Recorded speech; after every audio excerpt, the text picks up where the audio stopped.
عزیزان دووبارە سڵاتان لەبێتەوە ئێمە بەردەوامین ڕاستەخۆ دەست بە یەکەمین هەواڵی ئەم ئێوارەیەکەین و ئەچینە شاری هەولێر لەوێ نووسەر نەسرەدین مەحموود نوێترین کتێبی خۆی بڵاوکاتەوە.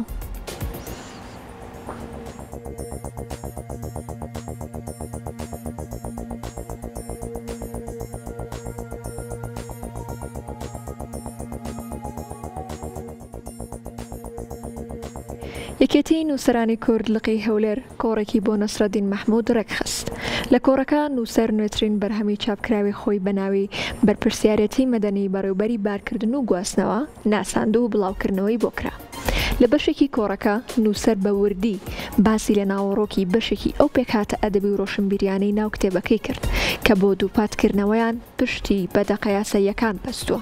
وتیشی لە کتێبەکەم باسێکی ئاسایشی خۆراک و بەترسیەکانی کردووە لەسەر کۆمەڵگە.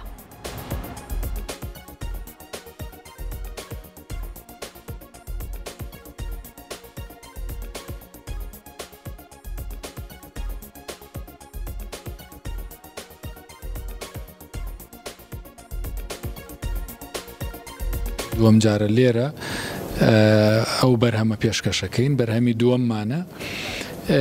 بەرهەمەکانی من زیاتر یاساین، ئەوەی پێشویان لەسەر مادەی 140 بوو، ئەمەشیان لەسەر یاسای بازرگانی بوو. مەترسیەکانی سەر ئاسایشی خۆراک ئەو هەڕەشە و مەترسیانە چین کە ڕوویان لە عێراق و لە ڕێی عێراقۆ بۆ هەرێمی کوردستان گواستراونەتەوە و چۆن ئێمە بتوانین ڕێگری لێ بکەین، هاوڵاتیانی خۆمان و خەڵکی خۆمان بپارێزین لەو هەڕەشە و مەترسیانەی کە لەسەر ئاسایشی خۆراک و خواردنەوە لە هەرێمی کوردستان هەیە. بابەتەکە لە سێ بەشی سەرێکی پێک هاتووە، لە 13 تەوەر لە خۆوەگرێ و لە ناو تەوەرەکان باسی ئەو هەڕەشە و مەترسیانە کراوەکە ڕوو لە هەرێمی کوردستانە لە ڕووی ئاسایشی خۆراک.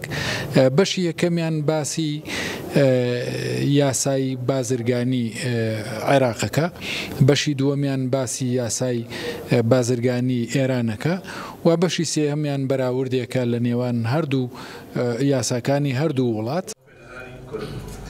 دەست خۆش بێکار بەسێت بەس دەستپێکی پرسیاری ئێوە چی بێت پرسیارانە